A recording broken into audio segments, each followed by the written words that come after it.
Sasa. So. Niete.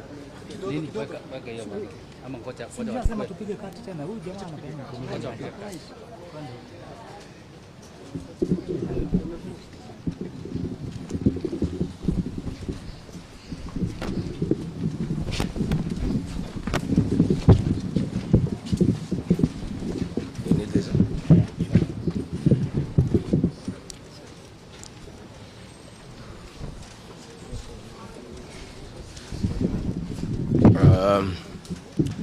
Good people, are you ready?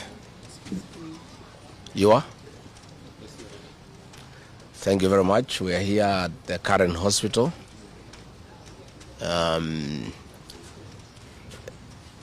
To see the Honorable George Koimburi, the Honorable Member of Parliament for Juja, who was brought here in critical condition.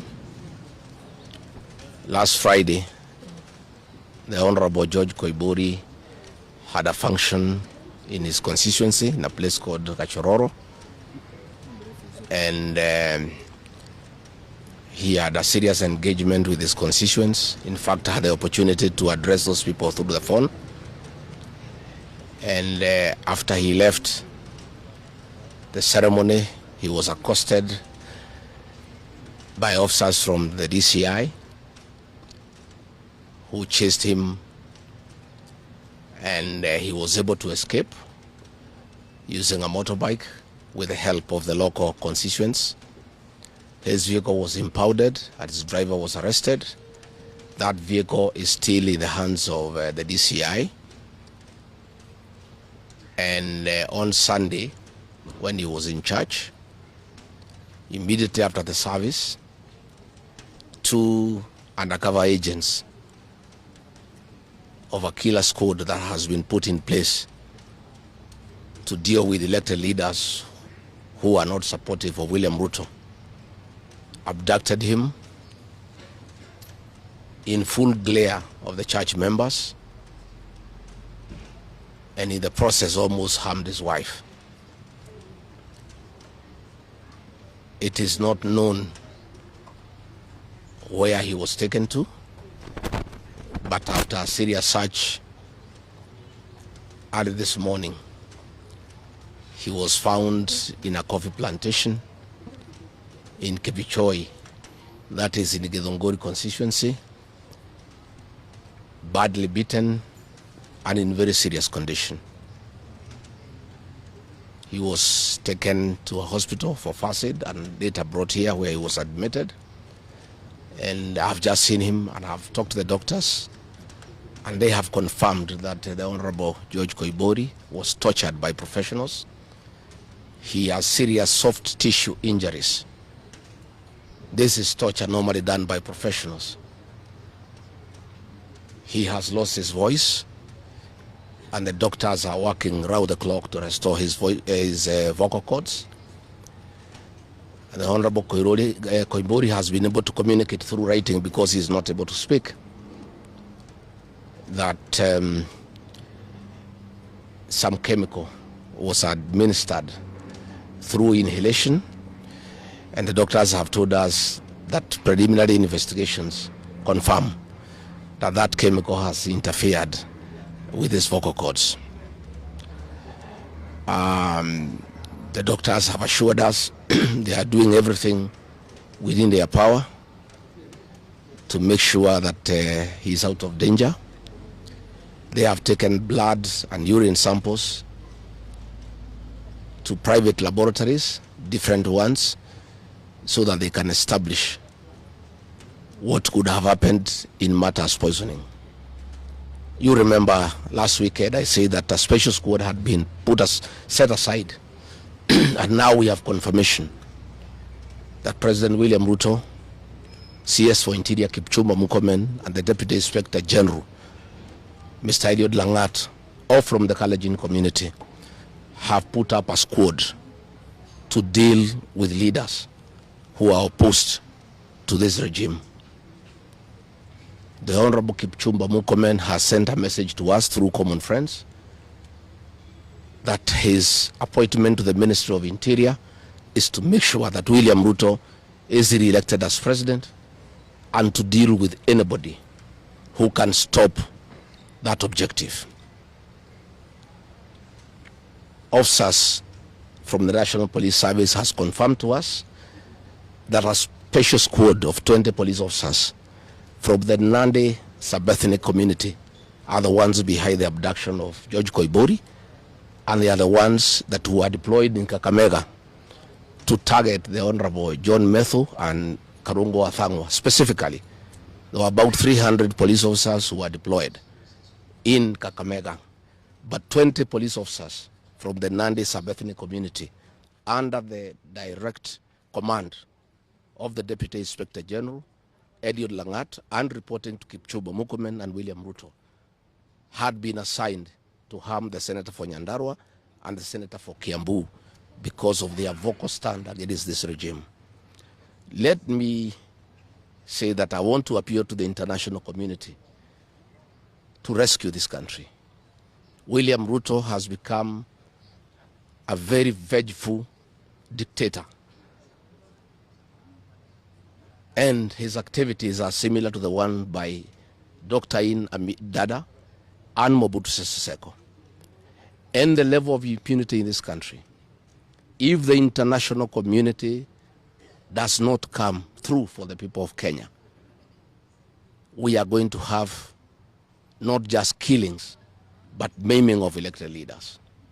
What has happened to the Honorable Koimburi is a very deliberate attempt by William Ruto, Kipchumba Murkomen, and Langat to scare leaders who speak out. It is meant to scare them. It is meant to sell them fear so that they can stop agitating for the liberation of this great republic. And I want to say that William Ruto must know it is these leaders, it is not these leaders who are against his rule. It is the people of Kenya. These leaders are simply articulating what the people of Kenya are saying. And even if he targets these leaders to kill them, to maim them, he cannot do the same to each and every Kenyan. And I want to tell him to stop spreading the narrative that the rebellion against him is coming from the people of Mount Kenya region. This rebellion is across the country, from Western Kenya, Coast Province, Northeastern, Nyanza, including his native North Rift and South Rift. Members of the Kalenjin community are also up in arms because of the misuse of public resources, mismanagement of the economy, and the fact that there is no work going on in this country. So let me appeal to the international community to take a great interest in what is happening in Kenya. And we have seen what is happening in the neighboring countries, in Tanzania, the suppression of civil society, and all those things are stemming from here in Kenya. William Ruto has become intolerant. He cannot take criticism. And the reality of one term is slowly sinking into him, that has sent him into serious desperation, that he has now formed a killer squad of his sub-ethnic community of the Nandi to deal with leaders. Let me ask the people of Kenya to be calm. I want to ask the supporters of the Honorable Koimburi to stay calm. We'll do everything possible to make sure that we are more careful in the face of the repression that is going on. You are aware that members of parliament opposed to this regime, their bodyguards have been disarmed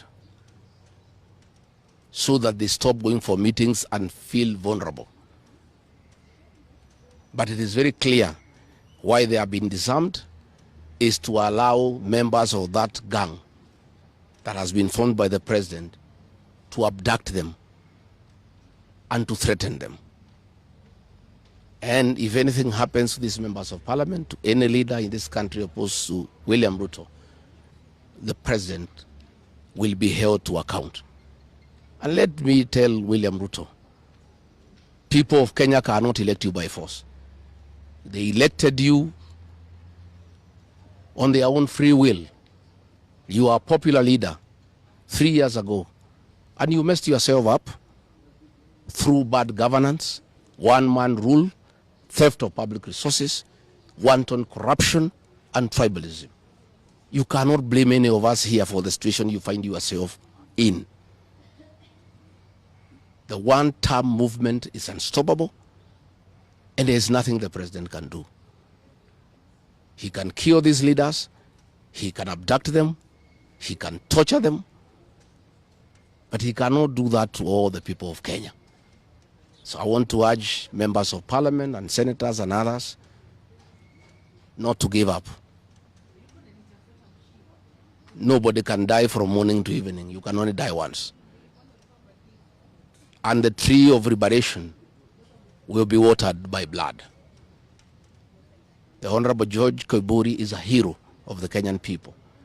What he has undergone, the torture, the pain he is in, the anguish to his family members is not in vain. This liberation will take place, it will happen. And let me conclude by asking the Kenyan people not to be intimidated. Kenya is a constitutional democracy. They are entitled to cast their vote the way they want. And William Ruto cannot force the people of Kenya to elect him. And there is nothing he can do about it. Thank you very much.